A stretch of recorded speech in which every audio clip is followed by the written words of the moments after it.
So, magandang umaga guys.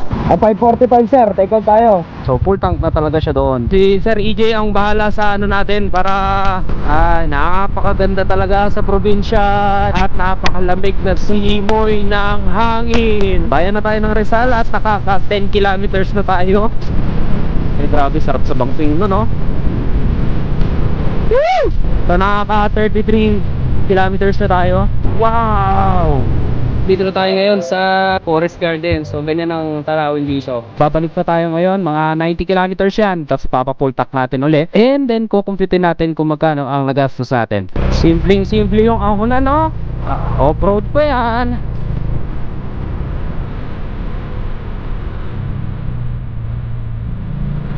Sir, full tank. Ingat ka, ride safe. Gilid lang tayo kung ilan yung naging average natin. Matipid. At ayan, nagawa na natin ang fuel consumption vlog ni Domo or ang ating 2022 Kawasaki Dominar 400 UG.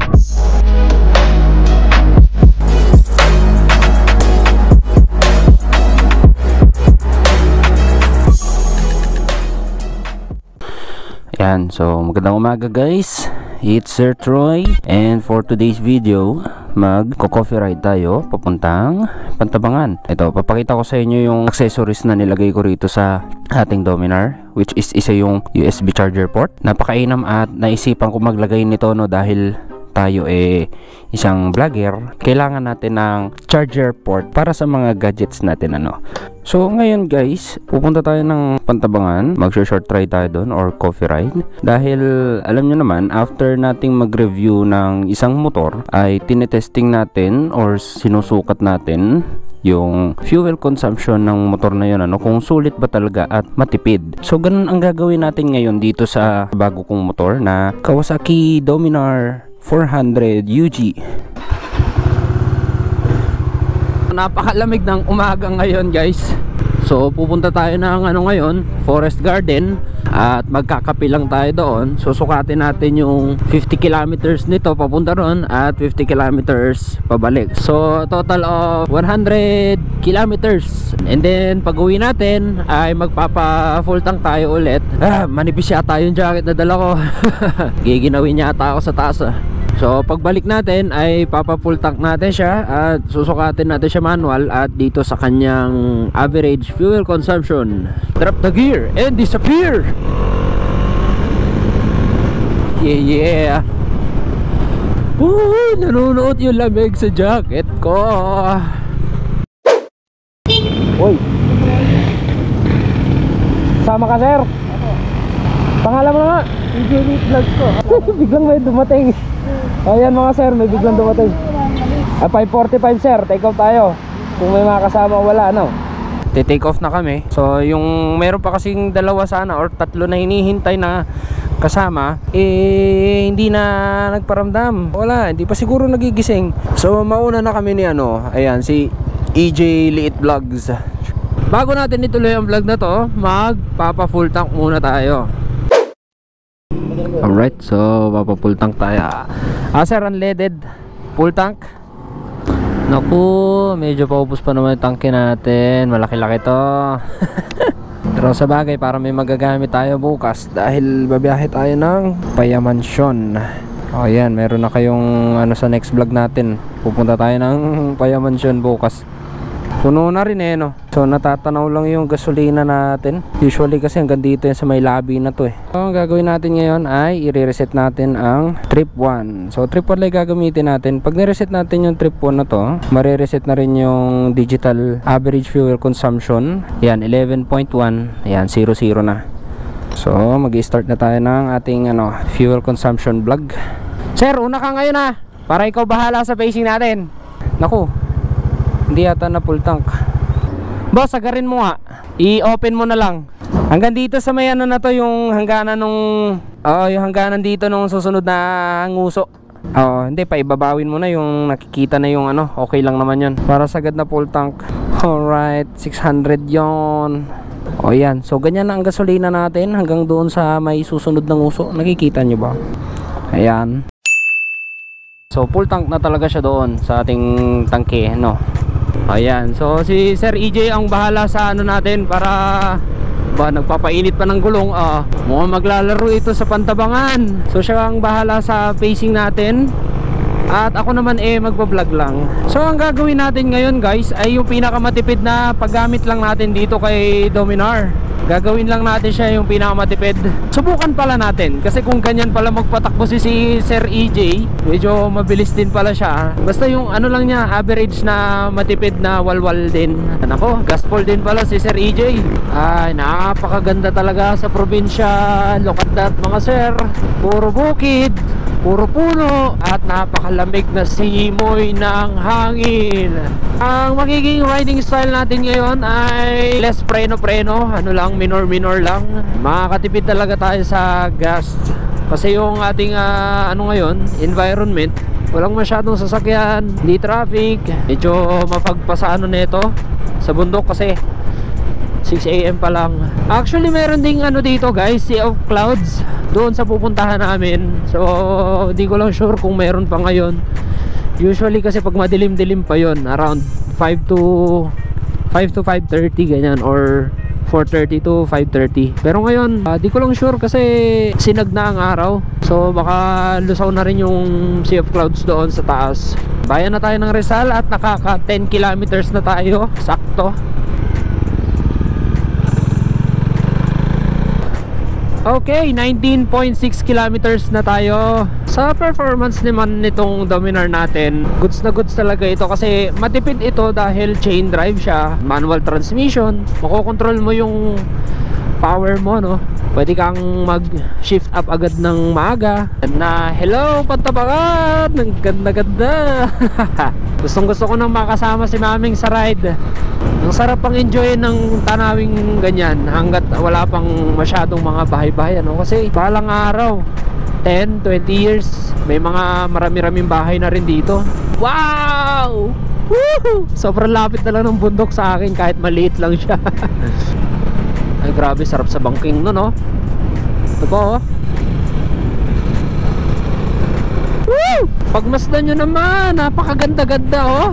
Woo! Mga magra-ride siguro sa Pantabangan to.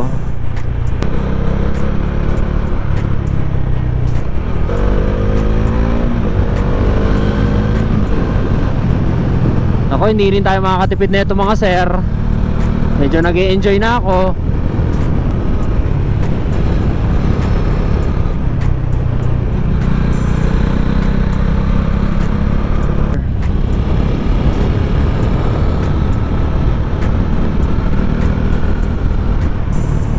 Malapit-lapit na tayo sa bayan guys. So nakaka 33 kilometers na tayo. Sakto.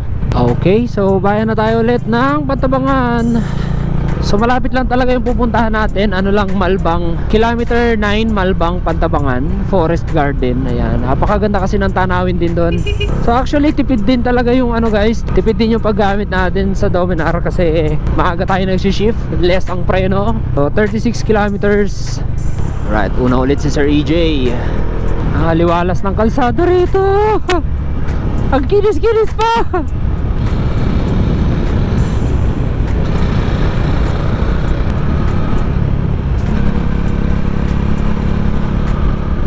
Iba na yung ginawa rito. Mas mataas na tayo sa ano, parang nasa tuktok na tayo.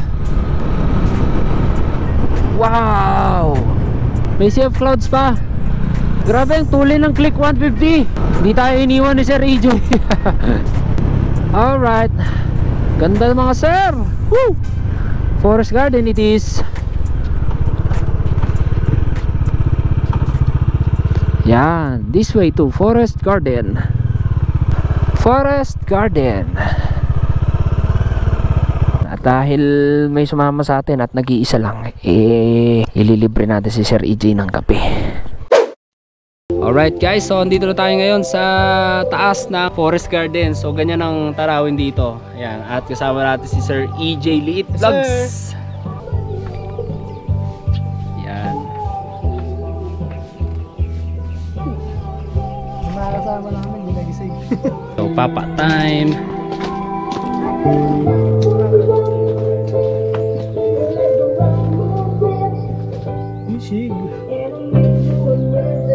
patapos na kami dito sa Forest Garden, Sir EJ, at kami pabalik na ng Talavera. Alam ko hindi naka 50 kilometers ito do sa ating milyahe, pero yun, thank you, next time po ulit. So yung natakbo natin dito ay 45 kilometers. So kung makakauwi tayo ngayon, nasa around ano na to, no, 90. 1 bar pa lang yung nababawas. Ayan, nag full tank siya ulit. Ayun, babalik na tayo ngayon, mga 90 kilometers yan. Tapos papapull tank natin ulit, and then kukumputin natin kung magkano ang nagastos natin. Thank you Forest Garden sa masarap na umagahan at kape. Ayun, tara sir. Sir, ride safe. Okay, simpleng-simple yung ahonan, no? Off-road pa yan. Gawin lang natin ulit yung kung paano tayo mag-drive.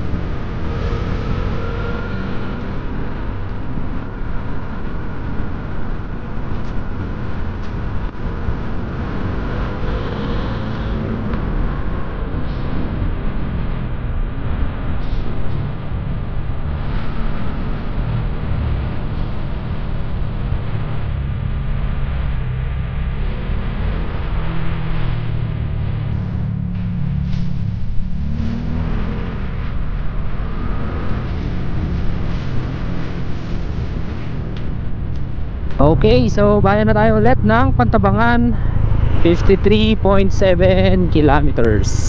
At isang bar pa rin ang nababawas.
Okay, bayan na tayo ng Rizal.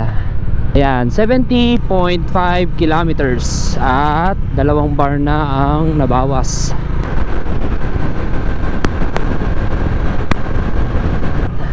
$84.7 kilometer. Ayan mga sero. Ayan. So shoutout kay Sir EJ Lit Vlogs. Ayan, maraming salamat sa iyo sir sa pagsama sa coffee ride ngayon. Okay, ayan, malapit-lapit na tayo sa katotohanan. Ayan na yung arko ng Llanera. At magpapagasolina na tayo ulit. So 90.2 or 90.3 siguro. Sir, full tank. Hanggang dito sa may ano na to, yung pangalawang uso. Okay, okay na sir. 180, ayan. O yun, so full tank na siya ulit. 180, very nice. Naka 2.4 liters tayo sa 90 ano. Ayan, maraming salamat sir ha. Ride tayo ulit sa susunod. Thank you very much kay Sir EJ Lit Vlogs sa pagsama sa akin. Ayan, ingat ka, ride safe. Okay, so sa 90 kilometers ay naka 2.4 liters tayo. Gilid lang tayo kung ilan yung naging average natin. Okay, so 90.4 divide 2.42. Ayan, so average natin ay 37.3 kilometers per liter. Ayan, sa takbuhang 70 to 90 kmh. Ayan, 37.3. Parang takbong scooter lang ano. Matipid mga sir. So ayan, there you have it. At ayan, nagawa na natin ang fuel consumption vlog ni Domo, or ang ating 2022 Kawasaki Dominar 400 UG. So ganun siya katipid. Pwede na rin para sa isang big bike, no, 400cc na, kasi yung naging ano naman natin, environment naman natin, at yung naging riding style ngayon, Matipid talaga, less tayo sa preno. Tsaka ang isang inam din kasi dito sa Dominar, triple spark technology siya. Kung iisipin mo sa isang piston, tatlo yung spark plug niya, no? Sunog na sunog talaga yung gasolina. Mako-convert talaga siya ng maganda sa power. So there you have it, guys. At kung nagustuhan nyo itong video, like nyo itong video, mag-comment, i-share, at mag-subscribe. At i-click nyo pala yung bell notification, ano, para updated kayo pag may bago tayong video.